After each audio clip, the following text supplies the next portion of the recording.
He kōna e purangi tēnei nā te reo irirangi o Aotearoa.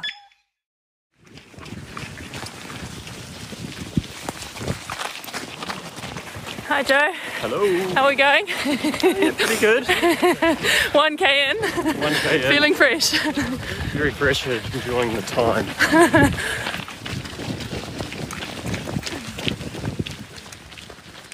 Kia ora, nau mai haramai ki te ao hurihanga. Hello and welcome to Our Changing World, ko Concannon tēnei. When I run, I try to distract myself. I try really hard not to think about what's going on in my body. I listen to excellent RNZ podcasts. Hi there, I'm William Ray. Welcome to Black Sheep. I look at the scenery, especially any passing doggos. Oh, hello, puppy. Because the moment I focus inwardly, on my laboured breathing or my achy muscles, I realise just how uncomfortable running makes me, and I inevitably slow to a halt. But that's not the case for Dr. Kate Thomas.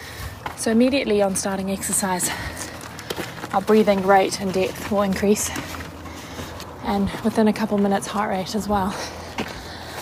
Blood flow redistribution starts happening, so sending more blood to the active muscle so it can contract. And this is stressful for the body, but in a good way, good kind of stress. And the more we do it, the more efficient we become at tolerating the stress. Kate is an exercise physiologist at the University of Otago, and her running buddy is Dr. Joe Donnelly, a researcher at Manaki Manawa at the University of Auckland and a neurology specialist in training at Auckland Hospital. So both of them think about what's happening to our brains and bodies under stress as part of their work. And both like to run. A lot. Which is why I find myself standing in a large open-sided shed at Mount Difficulty Winery in Bannockburn, central Otago, on a wintry Friday evening. Now, I wish this was to cozy up to a fire and sample some of the goods, but no. Kate, Joe and many others are here for a race briefing for the Mount Difficulty ascent. Testing, 1, 2, 3. All right, thanks very much, folks, for hanging around. That's Terry Davis, the race creator and organiser. I want to make it very clear in your head that this is a different kind of event from one you've probably done before. Key thing is, it is really steep. You know how steep it is because you're just standing there and you reach out with your hand and there's the ground. The ground's just there. So it is really, really steep. It's a super cold evening. Breath-fogging, double jacket kind of cold. Everyone is kind of huddled together, and on their faces you can see a mixture of excitement and nerves, with the latter taking more of a hold as Terry continues his briefing. You have a vertical 500 metres and 1 kilometre of travel. This is where you stow your walking poles away and you use your hands to grab onto the thyme. So thyme is the herb, and that's all over the hill, and that's pretty good. It's pretty solid. You can grab onto that. Don't go grabbing onto the briar or the matagauri. There's a couple of bushes, a couple of coprosmas look like matagauri, but they don't have the thorns, so they're fine. And then you get lulled into a false sense of security, think, oh, this is a good bush, and then the next one will be a matagauri. And yeah, they've got thorns like, 3 centimetres long. So be careful fraternising with the foliage out there. Running and botany. There are 2 different looped lengths. Kate is signed up for the 25 kilometres and Joe for the 44 kilometres, which is just over marathon length. And actually, these are quite short distances for them in terms of what they sometimes do. They've done several ultramarathons between them, races that are more than 50 kilometres in length and up to 100 kilometres for Joe. But the challenge here is the climb. A marathon up a mountain. I design my races, I like you to go through the full spectrum of the human condition, and in that second part of the 44, that's when you're going to start to feel some hate. And that's what keeps me warm inside. I love that because you don't grow from, sitting in front of TV eating pizza and being all comfy and warm. You grow from being out there, and it's all about the struggle and the suffering. So you're welcome. Right then. That's probably enough. You want to get home and warm up and get some carbs into you. Big day tomorrow. Thank you. I check in with Joe and Kate to see how they're feeling. So hearing him remind us about how steep and how technical and how dangerous it is, I'm feeling a bit more scared than I was 10 minutes ago. Yeah, I think the same. I think I'm appropriately scared, and I probably needed that. Otherwise, I would have slept too well tonight. Good, because you want to be low on sleep before you tackle this 44 kilometers. What's your area of research?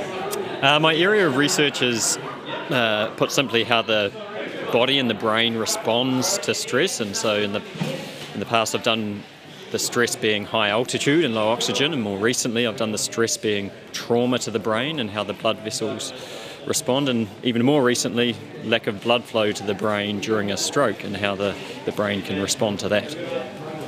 And what you're going to do tomorrow is going to put your body under stress. And I suppose you've got many years of researching, of studying physiology, both of you. Is this something that you think about when you're running? I think, speaking for myself, 100% of the time I'm always thinking about what's happening, but all we have, we used to have nothing, now we know what our heart rate is, but always thinking about where's this blood flow going, where's our glucose levels at, how are our ketones going. So I think, we're always trying to think what's happening inside our body and how it's making us feel how crap we're actually feeling. What does exercise do to the body? And firstly, the level of exercise that, say, I might do. I'm going to go for a 5K run. What kind of things are happening physiology-wise in my body? When you go for a 5K run, initially your heart rate's going to go up to try and supply more blood to the exercising muscles. Very quickly that happens. So the blood flow distribution throughout your body will change to the muscle, to the brain, will shut off to some areas of your body as well. Part of that is also to start a thermoregulatory response, so to start getting blood flow to the skin to keep you cool if it's warm conditions. Of course, that's not going to be a problem for us tomorrow. Your metabolism's going to change, so where you get your fuel from and how the cells are supplied is going to change once you start exercising. Yeah. And then for the kind of things that you guys are doing, so ultramarathon is generally considered 50k plus, but tomorrow you're running up an extremely steep hill, so it's going to feel like ultra on your body. What kind of is the extra bit that happens in your body when you push it that bit harder? Well, I think one of the main parts is that the duration has gone for so much longer, and you start to run out of the easily accessible fuel. You use all the glucose that's in your bloodstream, you start to use the glucose that's in your liver, you use the glucose that's in your muscle, and so you have to find some other way to fuel your muscles and fuel your brain, and so inevitably that means breaking down other stuff. It's good if you're breaking down fat, but we also have to break down a bit of muscle, and so the longer a race gets, the more we're having to use maybe less desirable fuels to keep us moving. I think other things, I guess, especially with a race like this, when we've got lots of steep downhill running, there's a lot of muscle damage that happens. Yeah, and then the temperature of the environment can affect things as well. So in these cold conditions, if you're moving too slowly, you might actually still be cold, and so you're battling against that as well in terms of shivering. If it's too hot, you've got a different problem on your hands, and again, that's not going to bother us tomorrow in the middle of June. But that's in long races, your body temperature often becomes something that's much more critical to your performance. Yeah. And how did you both get into this kind of ultramarathon, like longer distance running? I'm not sure. I think it's just one of those things. You just sort of do a half marathon and then see if you can do a marathon, and then kind of it's just gone from there. And for me, it's just about the adventure. Yeah, I think quite similar to Kate. You can either get into it, like Kate says, because you're a runner and you start to run for longer, or you get into it because you're a walker and you start to move a bit faster. And I probably went from the latter, doing tramping and things like that. That's the how you can do it, but then there's the why, and I think that comes down to this the cornucopia of experiences you get. You get a month within a day when you're doing these ultramarathons. You can feel $1 million one moment, and then you're going up a steep hill like Terry was describing, and you're feeling absolutely awful, like you can't do a step further, and then half an hour later you're fine again. And I don't know why that's addictive, but it is. And what's happening to your brain on these long runs? Yeah, I think I wish I knew what was happening to my brain. I think it's really struggling a lot of the time because the muscles are just demanding so much energy, so much blood flow, and you're having to deal with the temperature as well, and so the blood flow is being distributed to other places, and so certain parts of your brain suffer from that, and I think that's when we can get into trouble making silly decisions about not putting that extra layer of clothing on, or no, I don't really need to eat anything even though you haven't eaten anything for a while. So I think I'd really like to know why my brain is doing the things it's doing. All right, I better let you guys get warm and also get those carbs. Thank you. Oh, thanks, Claire. Best of luck tomorrow. Thanks very much. Thank you. Thank you. Okay, are we ready? Timekeeper. Take your marks. Get set. Go!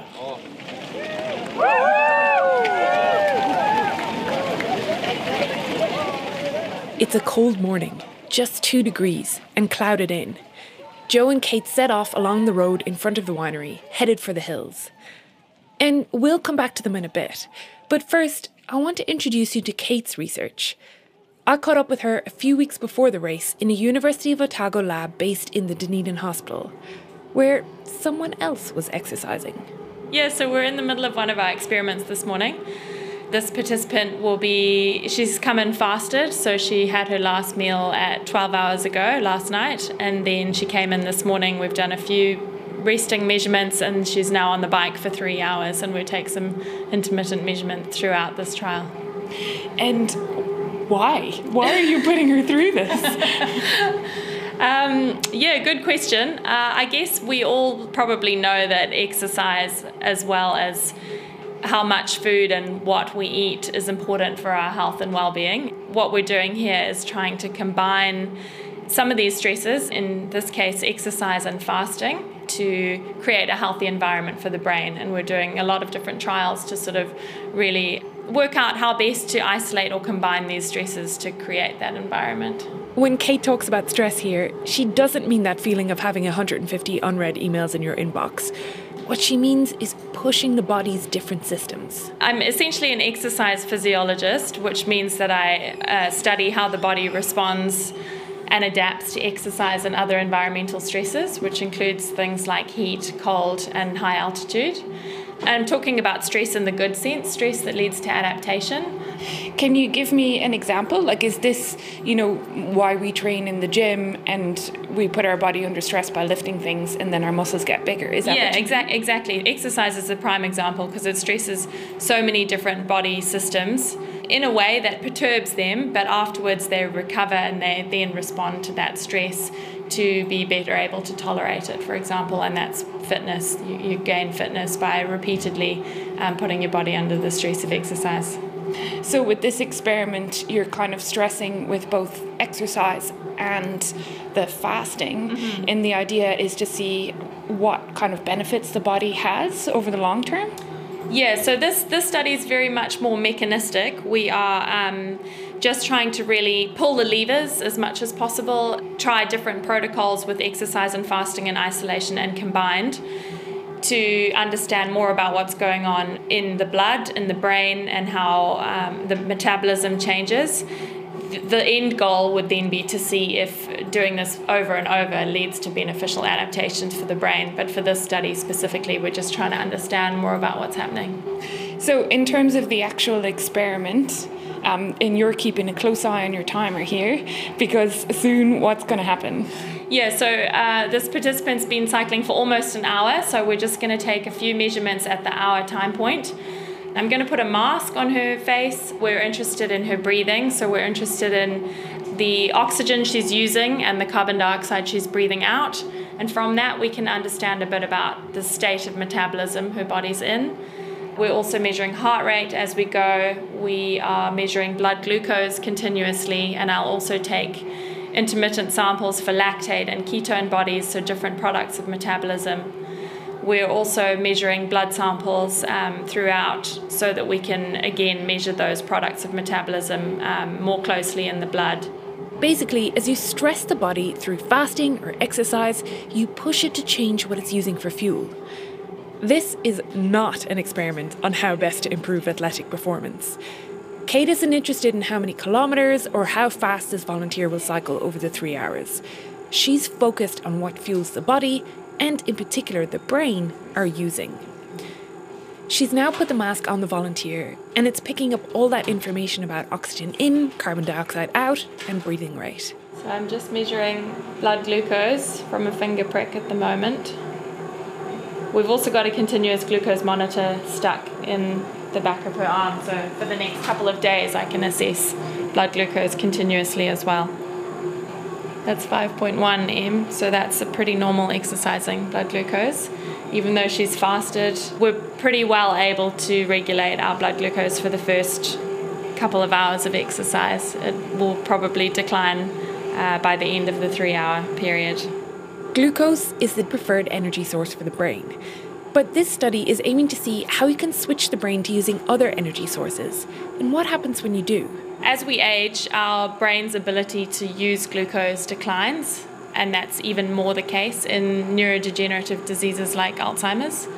What is important is that the brain can actually use other fuels, and some of these, for example, are ketone bodies produced during fasting and lactate produced during high-intensity exercise. So one of the theories, and what we're trying to explore in this study, is whether if we provide the brain with alternative substrates, how it chooses to use those and what that does for the brain's environment. So we think that by switching the brain away from using glucose as its main fuel to one of those other substrates, ketone bodies or lactate, that triggers a bunch of pathways in the brain that help promote neural plasticity, cognitive function in general, resilience to stress. At all the important time points, I'm actually taking a venous blood sample, because from that we can measure all the substrates at once, the glucose, the lactate, the ketones, and then probably the most important thing we're measuring is a small protein in the blood called brain-derived neurotrophic factor, or BDNF, and that's a protein that protects the brain and is highly linked to these protective processes with exercise and fasting. And so we're measuring if the interventions we're putting our participants through causes BDNF to increase in the blood. And then with the cognitive test, we're able to see if the changes in BDNF in the blood relate to how they perform in the cognitive test. So across the next couple of days, the participant will also take these cognitive tests to see how well their brain is working. The test assesses different things like reaction time, decision-making, spatial function, memory, attention, and focus. Because Kate is, as she puts it, trying to pull the levers, there are 4 different experimental setups that each participant goes through. There's a 3-day fast where we don't encourage them to do any exercise, but they go about their normal daily life, and we measure things every 24 hours. Then there's a condition where they come in and do the 3-hour bike, but we feed them glucose with the drink throughout the trial so that their glucose is not being depleted. And then we continue tracking them for 2 more days again. So that condition is helping us to see if the exercise alone is good for the brain. Then there's another condition where we combine the exercise and the fast and see if there's a synergistic effect, if the combination of the exercise and fasting provides more substrates, different substrates for the brain to use. And that's obviously the hardest one to perform. We're doing the exercise at the start of the fast because we think that accelerates the process of creating these new substrates, making the brain switch away from glucose earlier. And then the 4th condition, we have the participant come in and just drink a ketone drink. So that's basically taking an exogenous supplement, just providing the substrate, providing the ketone bodies without any exercise, without any fasting. So they would still have normal blood glucose. They haven't done any exercise. And from that, we're able to then see, is it something just about the ketones, or is it something else around being in the state of starvation or the state of post-exercise that triggers some of these pathways for the brain? And it would be super easy for all of us if it was just condition 4, right? You take a ketone supplement. Yeah, exactly. I think it's more complicated than that. I think there's more going on around being in this state of starvation or exercise, the stress of exercise that triggers all these different pathways that leads to the brain being more resilient, as opposed to just providing it with ketones and still having glucose freely available in the blood. Yeah, it's never the easy answer, is it? But it's not as if Kate expects us all to be rushing off to do 3-day fasts either. She's very clear that this is a discovery phase. We're testing this in young, healthy people so that we can really push the boundaries of what's tolerable and really, pull the lever as much as possible and work out the different patterns, the different responses, the magnitude of effect as clearly as possible, and understand the mechanisms behind changing the brain's metabolism. It would then take a bit of tweaking to make some sort of protocol that might be applicable to the general population, because this is definitely not it. Kate is aiming to have 20 participants go through these 4 different trials. How then does she recruit people? I presume there was some kind of incentive or reward, but no. I haven't had to convince anybody to do this. People have found me really in wanting a challenge and have heard that we, do hard experiments, and there'd be, 100 friends or colleagues I could suggest this to, and they would tell me right where to go. But, you can't convince people to do this. They either off the bat are genuinely interested and curious about pushing themselves and seeing what happens and learning some physiology, or they just not want a bar of it. So yeah, there's 2 types of people in this, I think. Yeah. And it's very clear which type of person Kate is. Yeah, I'm one of the participants. I'll be going through all the trials myself, but I've also done all of the pilot testing leading up to working out this exact protocol. We've done equivalent protocols on a treadmill, on a rowing machine, on a bike, different durations of fasting, just to try and work out what would be the most optimal for this. So I've had a bit of experience with the hardship I'm putting the participants through, yeah.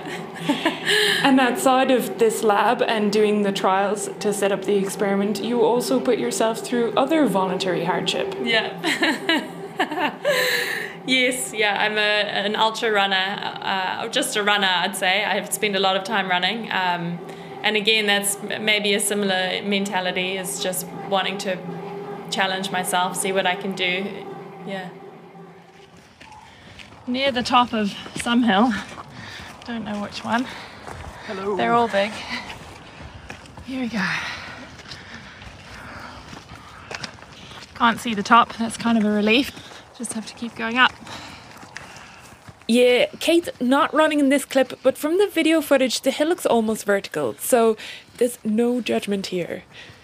For the purposes of this podcast study, Joe Donnelly also recorded some videos as he went, using his own suffer scale as a reference. Okay, so we are about 9 kilometres into Mount Difficulty, just on the first hill, Nibble Hill, coming up to the second. Feeling pretty good at the moment. On the suffer scale, 10 being wanting to crawl over there, lie down and die. I'm probably at about a 4, not too bad. See how we go up this hill. Alright, so we're 2 hours in, about 12 kilometres or so. Lovely section here, and the frost above the clouds. Feeling a bit of elation now, must have some endocannabinoids. I'm probably at -1 on the suffer scale, feeling $1,000,000. Whoa! Okay, at about K20, I think probably about halfway up the biggest climb of the day to Mount Difficulty. I have to say, I'm struggling quite a bit. Probably an 8 out of 10 on the suffer score. But we'll keep going. Luckily, he never hit a 10. Kate cruised home from her 25 kilometres looking super fresh, elated with the run and ready for more. Joe arrived in several hours later, definitely looking a little bit more dishevelled, but happy. Joe, you've just finished up. How are you feeling? I'm feeling pretty tired, but super satisfied, I would say. Yeah, it was an awesome day out, awesome adventure. You have a beer in one hand and a box of hot chips in the other. You're refueling. Yeah, I didn't have much solid food up there, so I'm carb replenishing at the moment. In terms of the longer distance races that you guys run, Kate, you were saying 14 hours is kind of the longest that you have done before. What about for you, Joe? I did it was 27 and a half hours earlier in the year. It was really tough to compare because though this was like, different beast, isn't a lot shorter, this was definitely not a lot easier than a 27-hour race. And I think it's not only the vertical distance we had to do, but it was also like pretty rough. It wasn't even tracks for a lot of it, so it was really using your hands and your mouth and whatever you could use to help claw your way up the slope. Did you make sure to grab the time rather than the Matagauri? Yes, I definitely did. But ultramarathons, kind of this long, super long distance running is just becoming more and more popular. Is it that like the buzz, the kick that you get off it that's kind of driving that popularity? Yeah, I think definitely it's the buzz that people get, both like when they're doing it, the roller coaster of emotions and suffering that can reverse itself, which is quite a powerful feeling. But then at the end, you have that sense of achievement, which is hard to replicate with other things. The finish line elation, yeah. And I think that, like you say, the journey of what you experience, the ups and downs during a long run, you can't experience that doing anything else in the same amount of time. Yeah. You know, an 8-hour run today and the experiences you've had, you can't spend another 8 hours and get that same experience. There's just no way to have all those emotions and feelings and thoughts, is there? There is something science appears to waver about as more research adds to our knowledge. Caffeine is good, caffeine is bad. A little bit of alcohol could lower blood pressure short term. Any amount of alcohol is carcinogenic. But like anthropogenic caused climate change, some things science wholly agrees on. And one of those is that exercise is good for you. You don't have to fast for 3 days or run a marathon up a mountain. Every little bit helps. So get out there. Woo. Thanks to Dr. Kate Thomas of the University of Otago, Dr. Joe Donnelly of the University of Auckland, and Mount Difficulty Ascent Race Director Terry Davis. Thanks also to Kate's experiment participant, who asked not to be named but was happy to be recorded while cycling. Ko Concannon aho te kaiho tu o tēnei hōtaka, I āwhina mai a Justin Gregory rawa ko Ellen Rikers. I produced this one with help from Justin and Ellen. Sound engineering was by William Saunders, and Tim Watkin is executive producer of podcasts and series at RNZ. Kia whaia I te au hurihanga I tētahi taupanga pai ake kia koe. Follow Our Changing World on your favourite podcast app. Our webpage is at rnz.co.nz/ourchangingworld. We've got some photos and videos from the race to share with you there, and we'll also post these on Twitter and Facebook, where we are at RNZ Science. If you enjoy the episode, please help spread the word by telling your friends and family. Tēnā koe I whakarongo mai. Thanks so much for listening. Have a great week. Kia pai, tō wiki.